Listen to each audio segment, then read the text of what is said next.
साथ इस समय गिरिडीह जिले के प्रख्यात एडवोकेट प्रकाश सहाय उपस्थित हैं। आइए इनसे बात करते हैं। सर, आपका स्वागत है।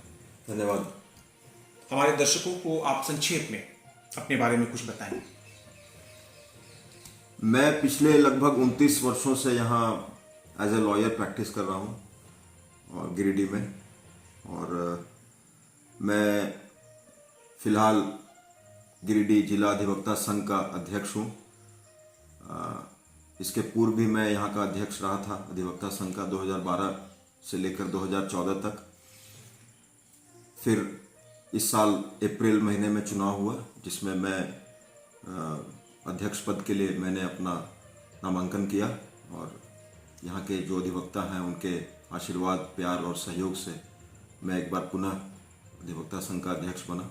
बतौर अधिवक्ता संघ अध्यक्ष, ये आपका कितना टर्म होगा सर अभी वर्तमान में? ये मेरा सेकंड टर्म होगा। सेकंड टर्म है। Second term. मुख्य रूप से आप किस चीज की प्रैक्टिस कर रहे हैं? आप एक लॉयर हैं। मैं क्रिमिनल साइड में प्रैक्टिस करता हूँ। क्रिमिनल साइड जी। क्रिमिनल प्रैक्टिस का आपको कितना अनुभव है? कब से कर रहे हैं? आरंभ से या फिर? नहीं, मैं आराम से ही कर रहा हूँ। जब मैं सन 1992 में ज्वाइन किया एज ए लॉयर, मैं उसी समय से क्रिमिनल साइड में ही प्रैक्टिस कर रहा हूँ। क्योंकि मेरा इंटरेस्ट क्रिमिनल साइड में ही था, तो मैंने उसी को चुना अपना फील्ड, और मैं क्रिमिनल साइड में ही तब से प्रैक्टिस कर रहा हूँ। सर, आप गिरिडीह डिस्ट्रिक्ट्स के मामलों को ही देख रहे हैं या फिर स्टेट बेसिस पर मामले अलग अलग जिलों से आपके पास? नहीं, अलग अलग जिलों से भी मामले आते हैं, तो जब जैसा रहता है मैं वैसा करता हूँ। अगर कोई दूसरे डिस्ट्रिक्ट से मेरे पास कोई केस आता है तो मैं वहाँ भी जाता हूँ। दूसरे डिस्ट्रिक्ट्स के केस को भी आप देखते हैं? बिल्कुल। शहर के कुछ ऐसे नाम जो आपसे एसोसिएशन हो, जिनके मामलों को आप प्रमुखता से देख रहे हैं? नहीं, ये तो क्लाइंट और एडवोकेट के बीच का एक रिलेशनशिप होता है, तो वो मैं डिस्क्लोज करना उचित नहीं समझता हूँ कि कौन हमारे क्लाइंट हैं और किनका मैं काम देखता हूँ। तो ये प्रिविलेज्ड कम्युनिकेशन होता है between the client and the advocate, and it is not proper to diverge details of the clients. Talking about the organisation advocate, ये जो संघ है, इसकी कार्यशैली क्या है? किस तरह से ये संगठन चल रहा है? क्या इसका उद्देश्य है और कैसा इसका काम चल रहा है? देखिए, जिला अधिवक्ता संघ का उद्देश्य अधिवक्ताओं की भलाई है, और एक संघ ऐसा काम करे जिससे यहाँ जो प्रैक्टिस कर रहे हैं एडवोकेट्स, उनको किसी तरह की परेशानी नहीं हो। लेकिन मुझे इस बात का अफसोस है कि पिछले 2 सालों में अधिवक्ता हमारे जो हैं, मैं गिरिडीह ही नहीं कहूँगा, पूरे देश के लॉयर्स जो हैं उन लोगों को काफ़ी परेशानियों का सामना करना पड़ा। कोविड के कारण काम काफ़ी कम हुआ कोर्ट्स में, इस वजह से कुछ परेशानियां हुई हैं। तो हम लोग के भी जो संसाधन है वो काफ़ी सीमित हैं, उस वजह से कुछ दिक्कतें आई हैं। लेकिन हम उम्मीद करते हैं कि थर्ड वेव नहीं आए, और जैसा कि आप सब लोग जानते हैं कि फिजिकल हियरिंग फिर से स्टार्ट हुआ है। पूरी तरह से तो नहीं हुआ है, लेकिन फेज वाइज शुरू हो रहा है। तो मैं उम्मीद करता हूं कि फिजिकल हियरिंग स्टार्ट होने के बाद जो परेशानियां अधिवक्ताओं ने झेली पिछले 1.5-2 सालों में, वो उन्हें आगे झेलना नहीं पड़े, यही मैं कामना करता हूं। और वैसे अधिवक्ता के हित में जो भी काम होगा वो संघ कर रहा है, आगे भी करता रहेगा, ये मैं विश्वास दिलाता हूँ। सर, बतौर क्रिमिनल लॉयर, आपके आरंभ से वर्तमान तक के करियर की अगर बात की जाए, तो ये जो ग्राफ क्राइम का, इसमें कितना वृद्धि हुआ है, या फिर क्या कुछ कहना चाहेंगे इस प्रश्न उत्तर में आप? देखिए, क्राइम में वृद्धि तो निश्चित रूप से हुआ है। ये कहना गलत होगा कि क्राइम में वृद्धि नहीं है, लेकिन ये कोई नई बात नहीं है। गिरिडीह में डिफरेंट टाइप्स ऑफ क्राइम्स है, हर एरिया का अपना एक पैटर्न होता है क्राइम्स का। तो यहाँ का जो पैटर्न है वो कुछ डिफरेंट है, लेकिन निश्चित रूप से वृद्धि तो हुई है। खास करके साइबर क्राइम जो है उसमें काफ़ी वृद्धि हुई है, और इसको मैं समझता हूँ कि कंट्रोल करने की आवश्यकता है। वैसे हम लोग निश्चित रूप से डिफेंस लॉयर के रूप में काम करते हैं। हमारे पास कोई साइबर क्राइम करने वाला व्यक्ति आता है तो हम उसे डिफेंड करते हैं, लेकिन हम लोग भी समाज के अंग हैं, और हम लोग इस बात को समझते हैं कि ये एक बहुत ही गंभीर मामला होता है। किसी की ज़िंदगी भर की कमाई होती है, जिसको साइबर क्रिमिनल्स इस तरह से पैसे को ये कर लेते हैं। तो मैं समझता हूँ कि इस पर लगाम लगना बहुत ज़रूरी है, और ये साइबर क्राइम्स में निश्चित रूप से वृद्धि आई है पिछले 4-5 वर्षों से, और पुलिस भी काफ़ी तत्परता से साइबर क्राइम रोकने के लिए काम कर रही है। जैसा कि आप सब लोग जानते हैं, साइबर पुलिस स्टेशन अलग बनाए गए हैं, साइबर के डीएसपी अलग हैं, और साइबर लॉज से रिलेटेड इन्वेस्टिगेशन करने के लिए अलग से सरकार ट्रेनिंग भी दे रही है पुलिस ऑफिसर्स को कि किस तरह से साइबर क्राइम को सही तरीके से डिटेक्ट किया जाए। तो इस प्रकार के केसेस में वृद्धि हुई। सर, साइबर क्राइम की बात को आप कह रहे हैं, इस पर आप गंभीर भी हैं। बात अगर जमीन माफिया की जाए, जमीन माफियाओं की जाए, तो इस पर आप क्या कहना चाहेंगे? शहर में जो चल रहा है पिछले कुछ वर्षों से, इसमें वृद्धि हुई है, प्रत्याशित वृद्धि हुई है, क्या राय है आपकी इस विषय पर? जमीन माफिया से संबंधित मुझे कोई जानकारी नहीं है, इसलिए कि ये बेसिकली सिविल डिस्प्यूट्स होते हैं। अगर दो पक्ष अपना जमीन पर दावा कर रहे हैं तो डेफिनेटली दोनों के पास कुछ पेपर्स होते हैं, तो ये वेरीफाई करना सर्किल ऑफिसर का काम है, उनकी जिम्मेदारी है कि वो वेरीफाई करें कि किसका पेपर जेन्युइन है, और उसके बाद वो उस पर फैसला होता है। लेकिन चूंकि मैं सिविल केसेस नहीं करता हूँ, इसलिए मुझे इसकी बहुत जानकारी नहीं है कि जमीन माफिया क्या कर रहे हैं और किस प्रकार से यहाँ कार्य हो रहा है। मैं इसकी जानकारी नहीं रखता हूँ, लेकिन वो एडमिनिस्ट्रेशन को ये देखना है कि पेपर किसका सही है और वो डिसाइड करेंगे। एज ए क्रिमिनल लॉयर, मुख्य रूप से किस तरह के मामले आपके पास आ रहे हैं और आप किस तरह से उन मामलों का निष्पादन करने का प्रयास कर रहे हैं? मामले बहुत तरह के हैं, उसमें कोई ऐसा नहीं, मैं स्पेसिफाई नहीं कर सकता हूँ। प्रमुख रूप से डाउरी डेथ के केसेस हैं, हरासमेंट के केसेस हैं, महिला के साथ जो हरासमेंट होता है after marriage by the husband and the in laws, उस प्रकार के केसेस हैं। उसके बाद रेप केसेस हैं, कई प्रकार के केसेस हैं। मैं अभी आपको नहीं बता सकता हूँ, लेकिन वैरायटी ऑफ केसेस हैं जो आते रहते हैं। अमूमन जो केसेस हैं सर, वो लंबा खींच जाता है।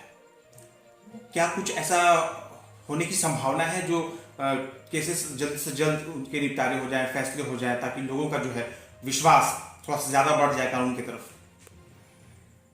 देखिए, सेशन केसेस में मैं समझता हूं कि इसके लिए एक विंग अलग होना चाहिए पुलिस डिपार्टमेंट में, क्योंकि पुलिस के ऊपर भी बहुत लोड है। पुलिस को लॉ एंड ऑर्डर भी मेंटेन करना है, पुलिस को इन्वेस्टिगेशन भी करना है केसेस का। तो मेरा ये मानना है कि सरकार को एक विंग बनाना चाहिए जो केवल इन्वेस्टिगेशन से रिलेटेड हो, जिसको लॉ एंड ऑर्डर नहीं देखना पड़े। अगर ये हो जाएगा तो केसेस का निपटारा जल्दी होगा, क्योंकि इन्वेस्टिगेशन कंप्लीट करने में पुलिस को कम समय लगेगा। पुलिस इन्वेस्टिगेशन जल्दी कंप्लीट करेगी तो ट्रायल जल्दी शुरू होगा, और ये काम पुलिस का है कि वो डे टू डे विटनेसेस को कोर्ट में अपीयर कराएं, ये कानून भी है। तो उसमें पुलिस, अगर उसको लॉ एंड ऑर्डर से अलग कर दिया जाए, केवल इन्वेस्टिगेशन का एक विंग बना दिया जाए डिपार्टमेंट में, तो मेरे विचार से पुलिस को इस काम को करने में और आसानी होगी। और केसेस का निपटारा, चूंकि बहुत सारे केसेस हैं जो एविडेंस पे काफी सालों तक पेंडिंग रहते हैं, गवाह टर्नअप नहीं होते हैं। कुछ गवाह ऐसे होते हैं, सरकारी गवाह, जिनका ट्रांसफर हो जाता है, पहले इस जिला में थे, दूसरे डिस्ट्रिक्ट में उनका ट्रांसफर हो जाता है, और उनकी गवाही का टाइम आता है 5-7 सालों के बाद। तो ये प्रोसिक्यूशन को भी पता नहीं होता है कि उनकी पोस्टिंग कहाँ है, तो उनको बुलाने में समय लगता है। जैसे फॉर एग्जांपल मैं बता रहा हूँ, मर्डर केसेस में जो इन्वेस्टिगेटिंग ऑफिसर हैं, अगर 5 साल के बाद, 6 साल के बाद उनको सम्मन भेजा जाएगा, तो तब तक वो कहाँ ट्रांसफर होकर चले गए हैं इसकी जानकारी प्रोसिक्यूशन को नहीं रहती।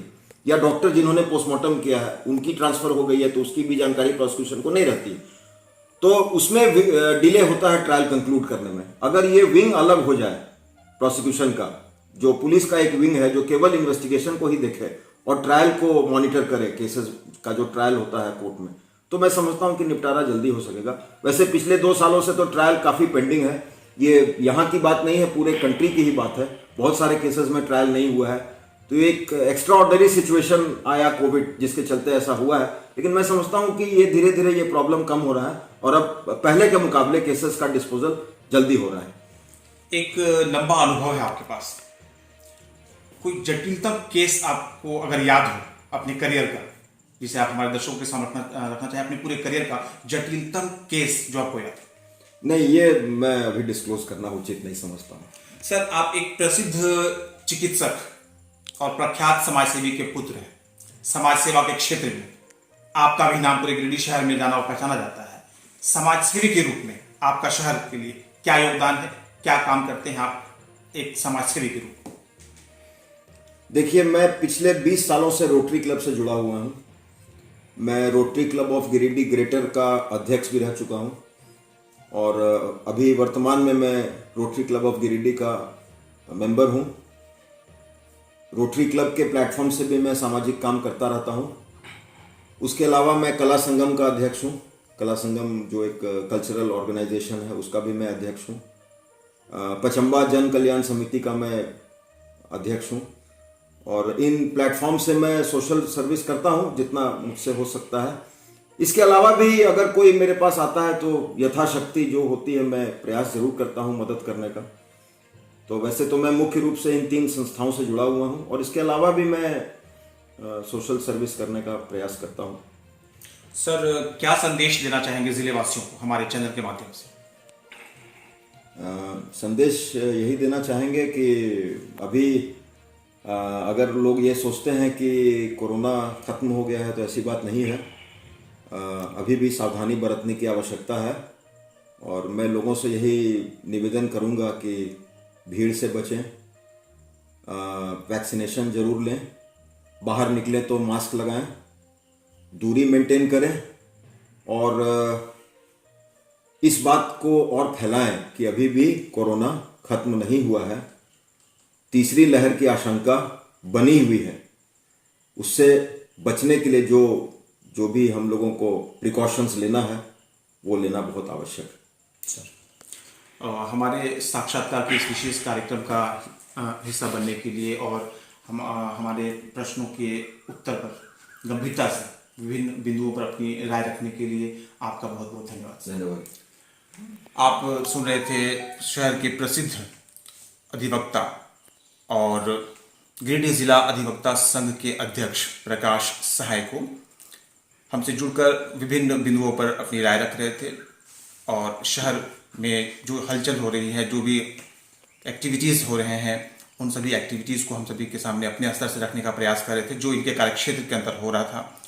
और एक सामाजिक कार्यकर्ता के रूप में भी जो इनकी पहचान है पूरे शहर में और जो कुछ ये कर रहे हैं अपने स्तर से, उन सभी कार्यों से भी अपने स्तर से हम सभी को अवगत करवा रहे थे। धन्यवाद।